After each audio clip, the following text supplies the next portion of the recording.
let's put this out there because y'all are just assuming I'm just this terrible actor. None of y'all have ever seen me act. I mean, No, don't. There's no I mean. You've never seen it. I have seen you talk to women on the phone. No, you haven't. If that has anything to do with your acting. And if I was talking to women on the phone, it was purely business. Because I don't talk on the phone. Man, then I did not buy anything that you were selling. Y'all assume I'm not good at acting, but I could. You might be surprised. I might be a phenomenal actor, and nobody knew it until now. I bet your acting is as good as your swimming. You've never seen me swim either. exactly. This podcast is rated PC for Pew Culture. Pew, pew, pew, pew, pew. Welcome to another episode of the Pew Culture podcast. What's going on, Joe? Pew. Was that like a desk pew? Oh, God. Don't even get me started. Kind of. No, this is just a little rubber kimber gun that Ethan Hawke uses in The Purge. It was funny because I know that thing is rubber, right? Yeah. And then, like, just a moment ago when you did this, my brain was like, move, and then I was like, it's not real. It's not real at all. Like, we should have better gun discipline with our rubber guns, but does gun discipline count with rubber? Like, if I'm not in a movie, like we're sitting here right now, you should keep your finger off the trigger for sure. why? I don't know. It just feels right. That much I get, which is why I naturally do this. Yeah. But That's why I don't put, like, even when I picked that gun up and I was holding it, I still don't put my finger on the trigger ever just because it feels right to not do it. You were one of those kids, weren't you? In class. You were like the teacher's pet, like sucked up to the teacher and shit. No, my dad was a cop. So, yeah, that's a whole different thing. My dad was the cop. You put your finger on the trigger in the house when you're not supposed to, you get your ass whooped. I mean, look, I applaud your dad for doing that because I don't think that is something that is universal in a lot of other homes. Nope. But it should be. it should be. Absolutely should be. That said, okay, I'm just going to jump right in, right? So we're doing the Purge, the first Purge. We're doing Purge 1. Purge 1. This would not, by any stretch of the imagination, be the gun that I would carry for Purge. To be fair. Here we go. All right. To be fair. Let me hear it. Ethan Hawke originally had a Taurus Raging Bull. Fair. That's still an upgrade. So you could tell how much he loved his kid because he gave his kid the Raging Bull and then picked up the Kimber Warrior and was like, yeah, I'm going to carry this instead. But you know what's funny? It still fit the character. It did. Because what he gave off, what he communicated as a person, was the kind of guy who would go into a gun store, look at all the guns, and he was like, that one looks intimidating. I want that one. And which is the Raging Bull. Mm-hmm. But then also go in, he's like, I know 1911s. My dad had a 1911. Yeah. I'm going to get that. Give me that one. I'm also super white.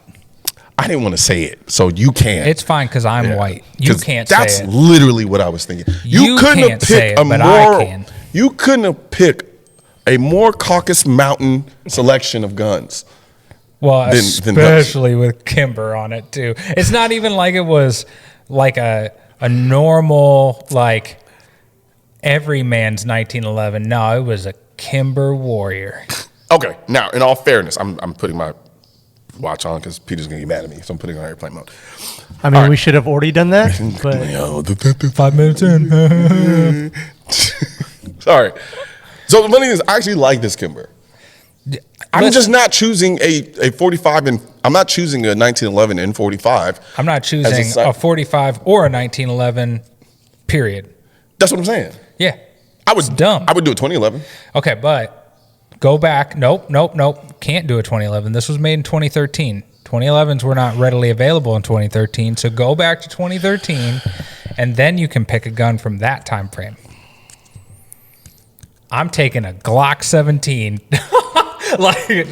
That's it. Give me the Glock 17. I'm good to go. If we're talking sidearm, I don't care. I mean, it's boring. Yeah, but it's also 2013. See, that's why, when I do I don't like the restrictions. I want to do it. I don't want to live in that. No, listen, no. In your videos, when you do the recreation, which was probably never going to happen. At this only reason. Do you know what's funny? The only reason why I haven't done the first one because you think about it too much. Yes, I can't determine if I want to live within the restriction of the time period or not. So, but that's easy though. Here's what you do. Okay. If it's 2013, this is what I have. If it's today, this is what I have. The fact that I have not thought about that means I am not qualified to be the person to do these videos. That was you're pissing me off right now because it makes so much sense. It's so easy. And I never even thought about it. That never even crossed my mind. If you don't hurry up, I'm going to tech advise your video and just pick for you, and you're not going to like it. I'm not bullshitting you. That never crossed my mind. All right, Purge. You're in Purge 1. But that's my lawyer brain kicking in. You go back to 2013. What gun do you have? Obviously, it's a Glock 17. No, it's not obvious that it's a Glock 17. No, it's not. It is. No, it's not. It's a Glock 17. You don't have any other choice. Yes, there is. It's also going to have a really gaudy backplate on it. I'm going to tell you what says "Kill 'em all," something like that. You just didn't want to say Punisher. No, I was not going to go there. I was not going to go there. Because you just said the Punisher, though. No, I know. If you hit kill them all, Punisher. Listen, I'm white. I definitely had a Punisher backplate at some point. It happened, and I can't take it back. I don't know not one black owner that has ever had a Punisher backplate on. I can't take it back. It's already done. But I don't want to say it out loud. You know why they haven't had a Punisher on the back of the gun? Because they have switches. That's true. That's 100% true. All right, so you go back to 2013. You got to pick a sidearm. HK-USP. Okay, that's fine. All right, now I'll be honest, purely because I did not want it to be a Glock 17. That's fair. I'll be honest, that's the reason why. I'm still taking the Glock 17 though. All right, so now you'd be smart to do that. Fast forward to today. Now you get to pick a gun for the current Purge sidearm. Keeping in spirit with this, I'd go 2011. Okay, that's fine. Yeah, I go 2011 with a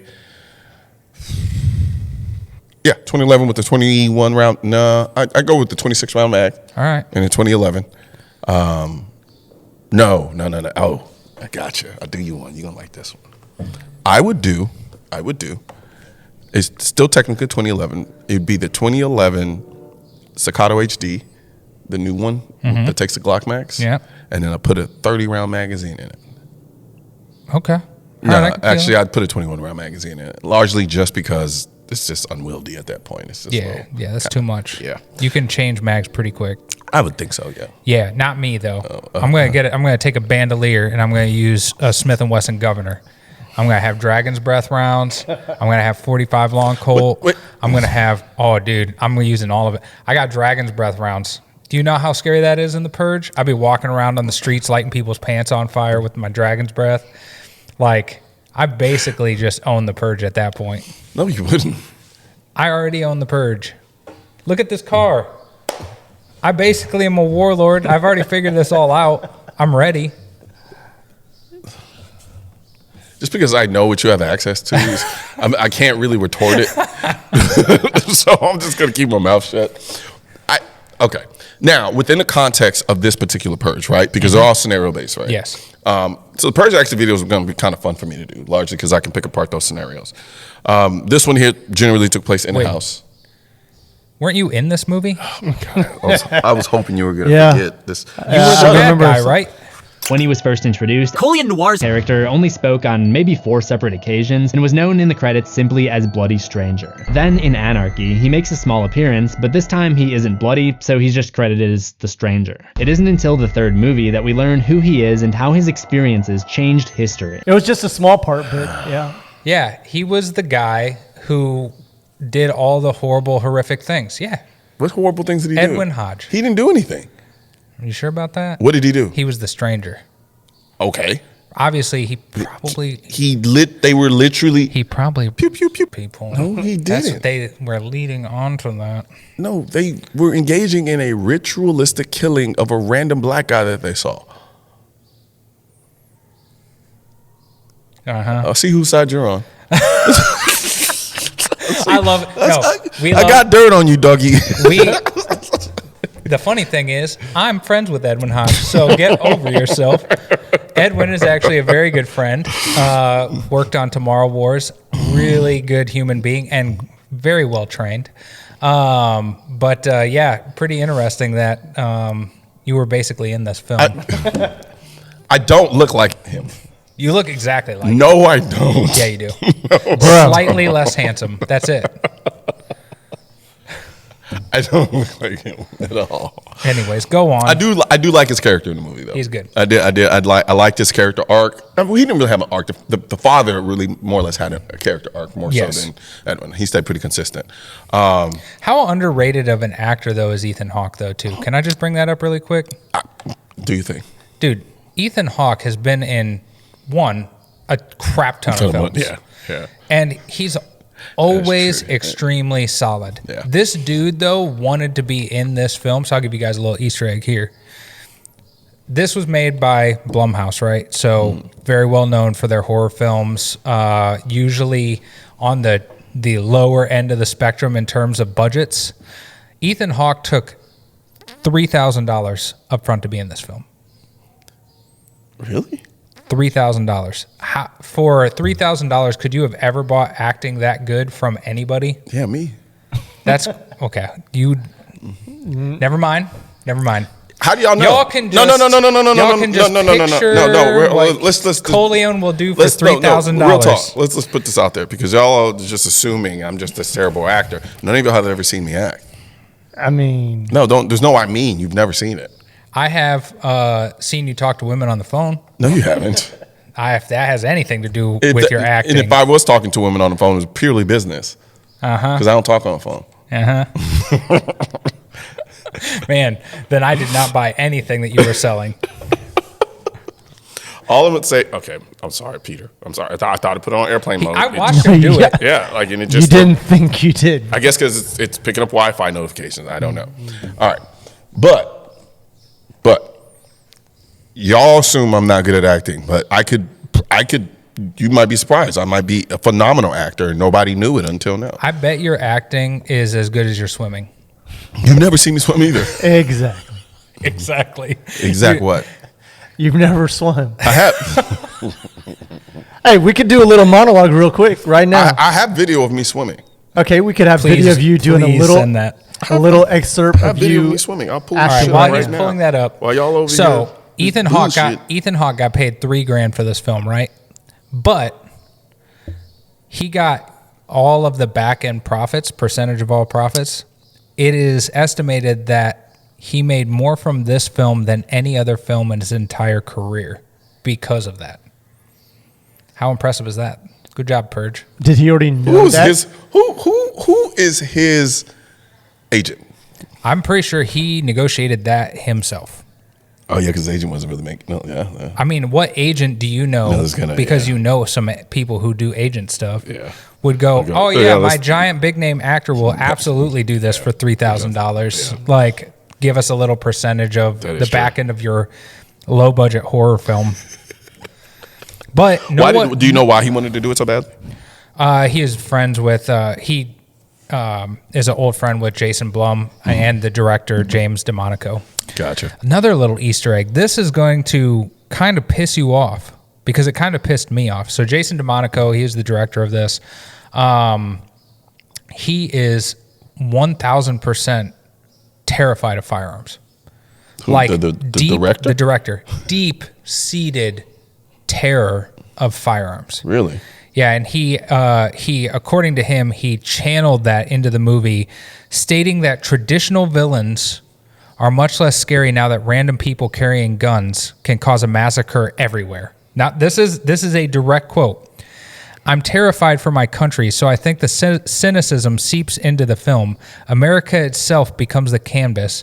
Instead of the haunted house, the canvas is America. We don't need ghosts or vampires anymore when we're just killing each other. That's the director of The Purge. The Purge makes a lot of sense now. It does. However, listen to this. How do the good guys protect themselves? So he wrote in his own contradiction. he directed his own contradiction. Yeah, basically. Which, I mean, listen, you can have it one way, but this has always been the issue with like, not my issue necessarily, but this is has been the issue of conservatives or libertarians or anyone in the gun community is you can make money from your fears, but other people are not allowed to have the right that they believe that they should have via the Constitution. I think a lot of people who think like that, they separate, like he separates the work he does. Like for him, it's Fantasyland. Right? Yes. And so, and then the funny thing is in the same breath, they'll say, well, the reason why the people needed to defend themselves with guns is because there are guns. And the only way to stop a person, then you walk them down that logic trail. And it's like, well, then, yeah, so then the only person that can stop another person with a gun is a person with a gun. Yeah. So, but in their minds, they're like, we shouldn't have guns in the first place. Right? And it's one of those things where it's just really interesting to see like directors and things like that who have those, those perspectives. But then, on the flip side, you have like Ethan Hawke, right? So I actually really respect Ethan Hawke as an actor and stuff like that. In 2013, when this film was coming out, then he was doing interviews. Obviously one of the big interview questions for a movie like this, and I don't think that directors and producers and actors think about these things when they star in these films, right? But one of the big questions that you're going to get when you star in a movie like The Purge is, well, if everything was legal, what illegal activity would you do if you're in the Purge? And almost everyone in the film got asked that question at some point. And, maybe it's smart to just say, I wouldn't do any, that's not me. Ethan Hawke said, I have a secret fantasy of being an environmental terrorist. Like when I see oil spills or all these dead fish and the chopping down of forests, I'd just love to slip a little dynamite in somewhere. Yeah. So instead of being like, you know what, I'd steal some TVs or maybe go and grab some. How do you manage? Grab a bunch of Jordans out of a warehouse? Nah, I'm just gonna be a little environmental terrorist, just a little one. That is the. Okay. The level of projection in that statement is insane. Like the Imagine level saying it today. The level of social justice projection is insane. Well, and remember, the world was a completely different place in 2013, right? So you could kind of get away with that back then. Well, no. I think he would get away just fine with it now.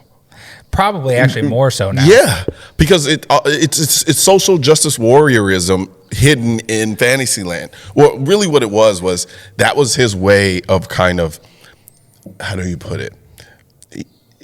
Trying to make himself look good and noble. Right, while still coming off as edgy. Well, my thing is, maybe back then, maybe that was because that was probably around the time of like the BP spill or something, right? I'm sure that there was something big that happened during that time. So he might have actually looked like a badass back then. But it's still, his goal was still the same. I don't care what anyone says. No, the goal is still the same. Yeah, his goal was to make himself look noble and edgy, like a child. That's all that was. It was just another way of saying I wouldn't do anything because I'm so good and moral. But no, his nobility comes from the fact I'm doing it for the environment, and I get to. But I'm going to self-explain. It's kind of. The funny thing is that doesn't age well, right? Like, I mean, anyone talks about like doing anything like that now-ish, it's murder or whatever. Yeah. It's just like. Okay, it's cool to blow some stuff up now, or then, or whatever. It's cool for you to do it, but not for us to do it, right? Yeah. Like it's exactly. One of those things where, at some point, like everything that you get asked pertaining to what you do in a movie is going to get misconstrued at some point. And we're how many years past this, and that quote is still out there. Yeah. It still lives on. So I got to ask though, what illegal activity would you do? Yeah, I've been thinking about that this whole time. So I'm trying to figure out the best thing to say that will make me look noble and edgy.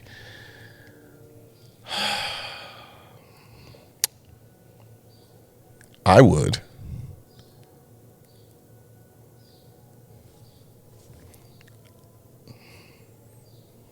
I'm black. I can't say this.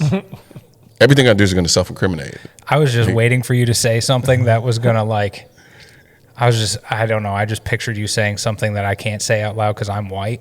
So I was just waiting for it. I was like prepared myself, and then you just didn't do it. I'm struggling. I'm going to be honest. I'm struggling. Like, there isn't really, okay, no one's going to believe me when I say this. I'm going to say it anyway. There isn't anything illegal right now that I genuinely desire to do. I think my entire purpose during the purge was to survive it. I'm being dead serious. Not because I'm just this great, awesome person. It's just, there isn't just anything. I've just never really been driven to criminality.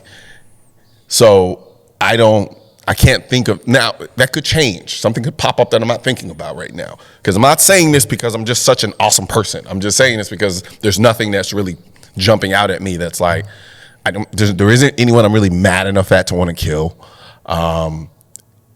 There isn't anything really that. Okay. All right. He's not that good. Okay, I think what I'd probably do, it'd be car related. See, and I'm in the exact same place. Yeah. It would. Man, I would have the biggest storeroom of sick cars ever. That's kind of where my mind was going. Like between that and like illegally flying an airplane. But here's the thing, though. If you still hold, how do the rules work? Because there are no rules. Yeah, for the night. But if I steal all these cars and bring them into my possession, and then after the purge, do you get charged with murder if you murder someone right then the next day? Yeah, but I'm still currently in possession. I'm actively breaking a law now. To me, continuously. Okay. We're making up the rules of the purge right now because they never explain that. Because guess what? Everyone wants to kill someone in the purge. We just want to steal some sweet cars. Yes.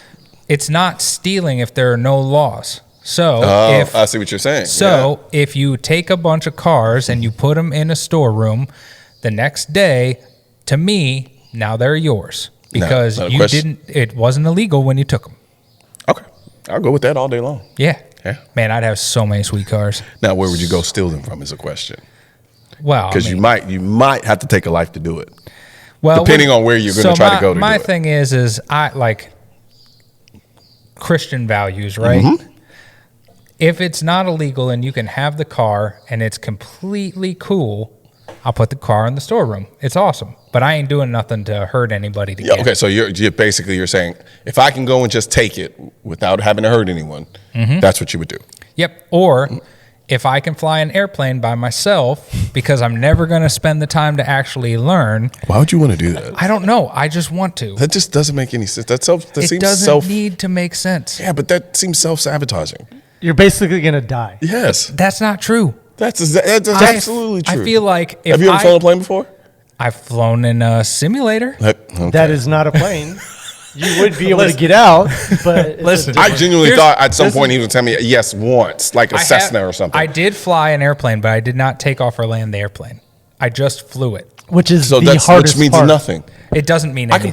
I can put a 5-year-old in my lap while I tell him to drive the car. Like I also threw up a lot. Like so. Really? Yeah, they were I'll send you the footage so we can cut it in because it's hilarious. It has nothing to do with the purge. Me, Chuck Liddell, and Luke Rockhold went to a stunt plane flying place in Las Vegas. That wasn't where they put you in the airplane and then they take off, and then once you're up in the air, they give you control of the airplane, and you can actually shoot down your buddies. And if you shoot them with they have lasers. When you shoot them, they spin out of control for like 5 seconds. What altitude are you guys flying at? Very high. Yeah, we're very high. So that way, dude, you get shot down one time and lose control, and it starts spinning at freaking whatever G's they're at. You immediately throw like Luke Rockhold. Oh my God, is the greatest. I never you didn't pass out. I did not. Oh, I did. I blacked out once. I did not. I did not throw up in the plane. Okay. I threw up as soon as we got out. Gotcha. Luke threw up in the plane during a tailspin, completely coated the inside of the plane in it. But ever since then, I was like, you know what? I would love to just no one around, because no one else is thinking about doing this, right? It's the purge. Everyone's like, let's not get killed. I'd be the only person out there like, you know what? I'm just going to get in this little plane and I'm just going to try it. You know, I'm just going to see what happens. You know what that reminds me of? It reminds me of the story of the Sky King. Sky King. You never heard of that guy? It's the guy who stole a commercial plane. Like, I'm talking a passenger plane, 757. Dude, so first you never heard of Sky King? No. So first of all, it would be worth it to do that to get the nickname Sky King. No, it's amazing. And it's terrible, especially what happened afterwards. But he literally, I don't know, I remember how he did it. He got on the runway with I'm talking a full-size passenger plane by himself. He stole a passenger plane. How did he even get it off the ground by himself? He worked at the airport. And he managed to get that plane in the air, and he was doing all types of maneuvers in a passenger plane. Like, it was crazy. Is it the one that he's talking to the tower to? Literally talking to air. Did he want to die? Yeah. He killed himself. Well, he basically just careened the plane into a Not forest. that if you want to kill yourself, call someone, please. You are not alone. However, if you were going to do it, that's a pretty badass way to go. I think they call it Sky. He was super happy talking to the thing. He's like, hey, I'm going to try a thing. I've never done it. I guess he was the press or something, and that was the way he wanted to go out because he loved flying. I think he's flown some simulators, so he kind of knows how to take it off, but... Don't tell Jake that. Dude, I could probably figure it out. My friend actually just graduated, and he's a pilot now, so if you want to... Maybe. Hell yeah. I'm in. So in 2018, Richard Russell made news headlines for stealing and subsequently crashing a 76-seat passenger plane straight out of Seattle-Tacoma International Airport. He's since attained the moniker Sky King. Let's see if I can find how he got the plane. I think he just ran out onto the... No. The runway, jumped in there, and then just started taking off. So, being in the cockpit was nothing new for Russell, who had spent the past 3.5 years towing planes around the airport and knew how to operate the plane's auxiliary power unit and maneuver aircraft on land. But that evening, he decided to fly. At 7:33 p.m., Russell took off from the airport. For the next 1 hour and 13 minutes, Russell, who had no formal flight training, flew around the Seattle area visiting Mount Rainier and the Olympic Mountains. He also tried some tricks.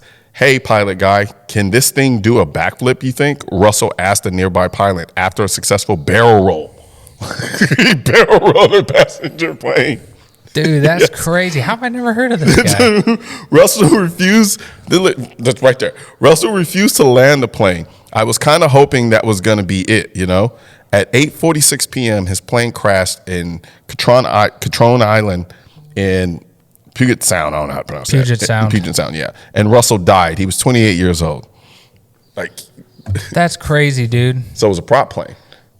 Yeah, so I don't want to do that. I would just... Yeah, let's not do that. It's the purge. I just wanted to get in a small plane, try to take off, do a little thing, land, good to go. No big deal. Why don't you just get your pilot's license? I don't have time for that.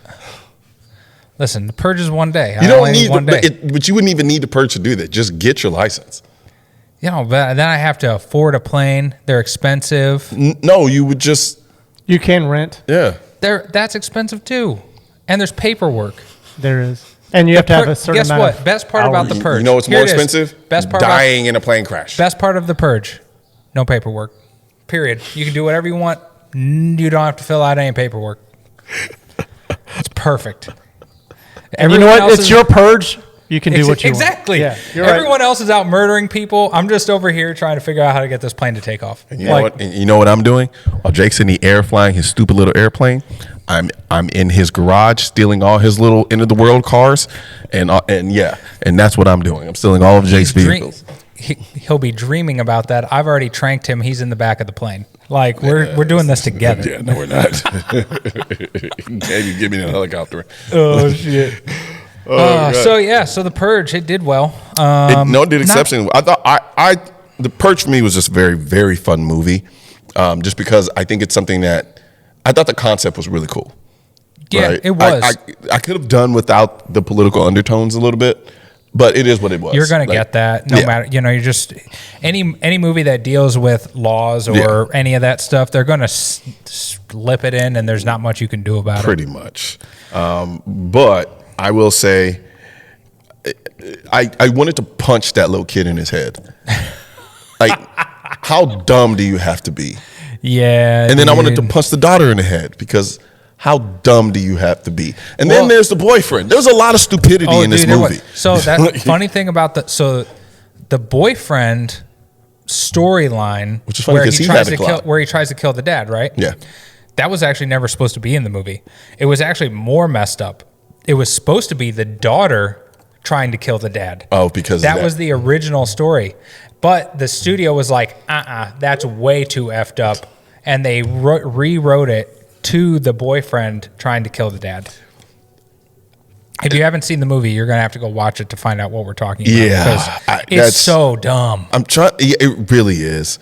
And I'm trying to think in my mind how I would have taken it if they had the daughter doing that.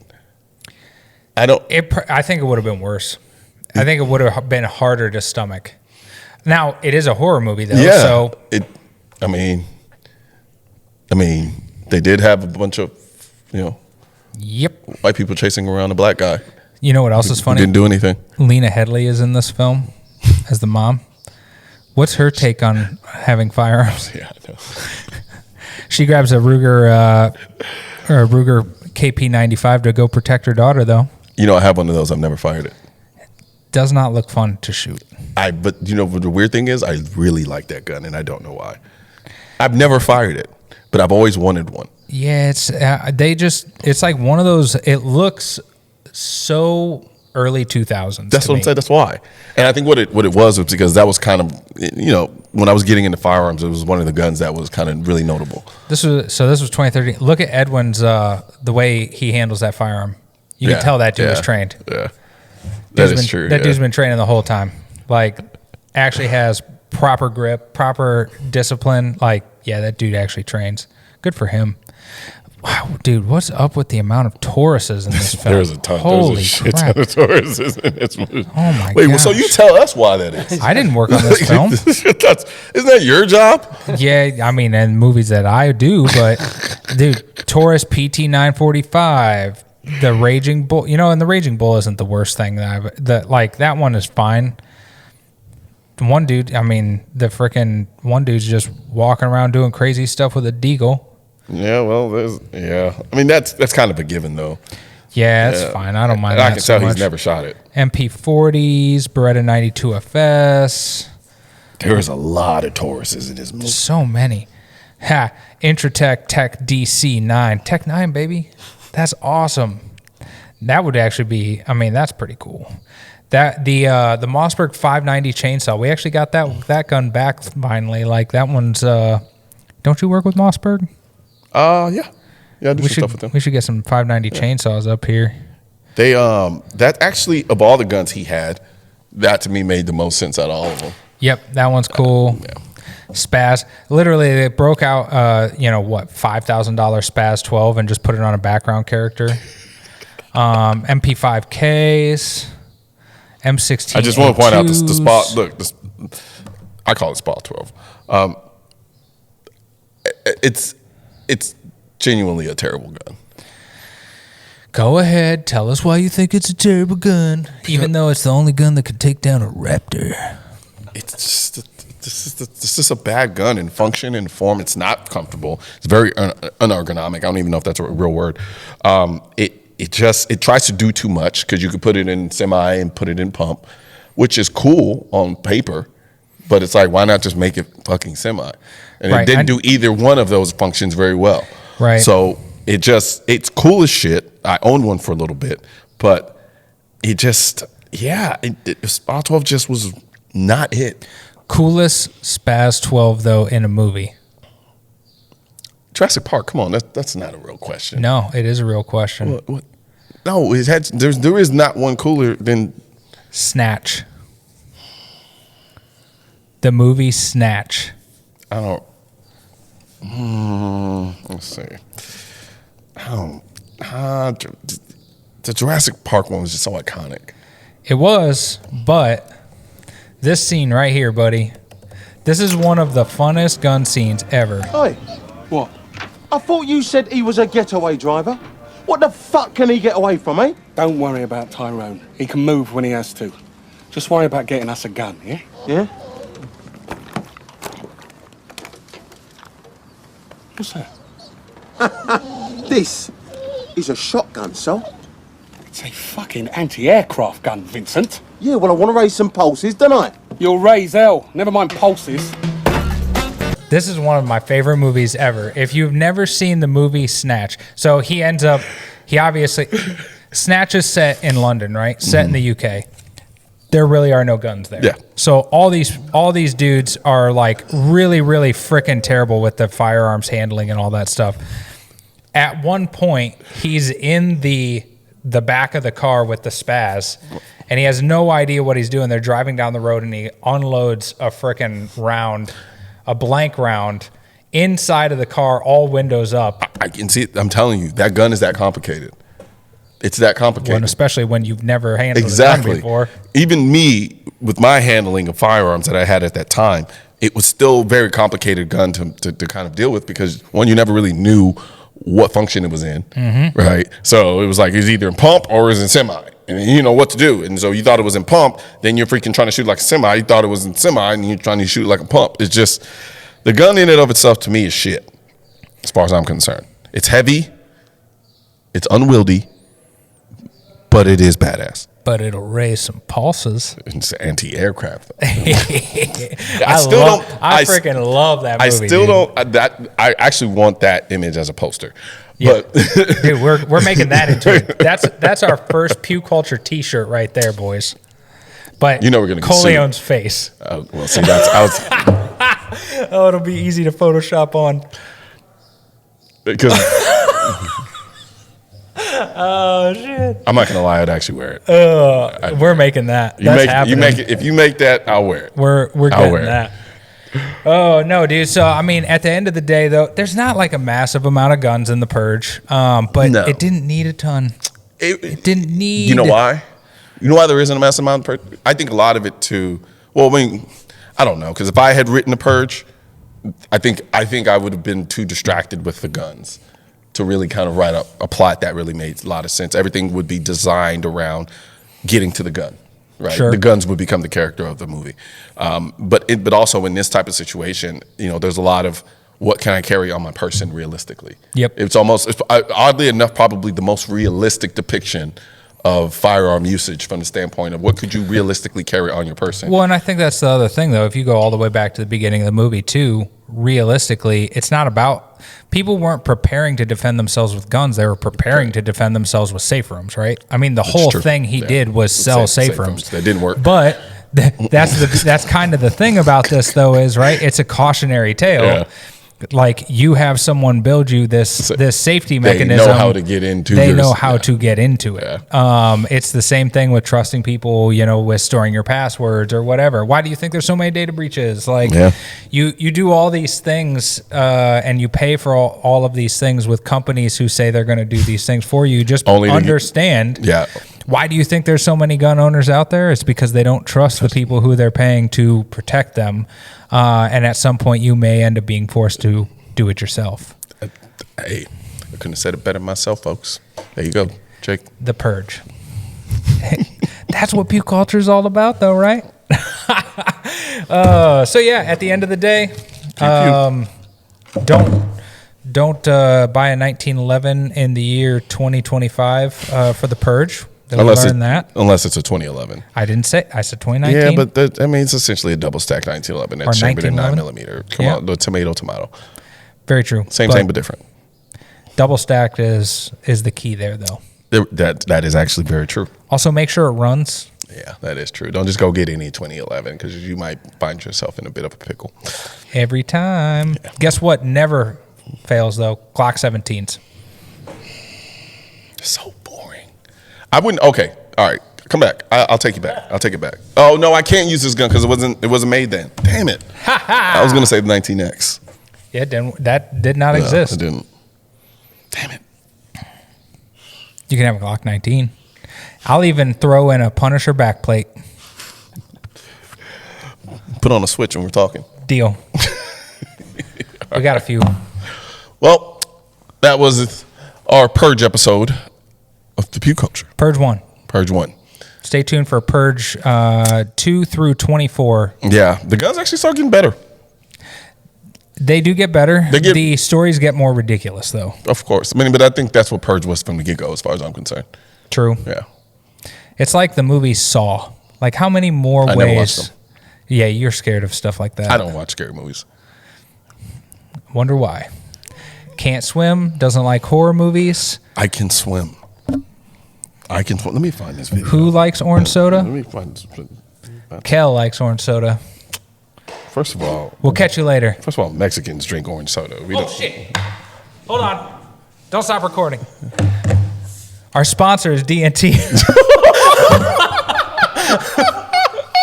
Damn it. We're 2 episodes in and we already forgot. All right. So you're watching this right now because we forgot to talk about the sponsor at the beginning part of. We're going to cut this into the beginning. You have to watch to the end. So we did this at the end, but we're going to make Peter put this at the front. Cutting it around.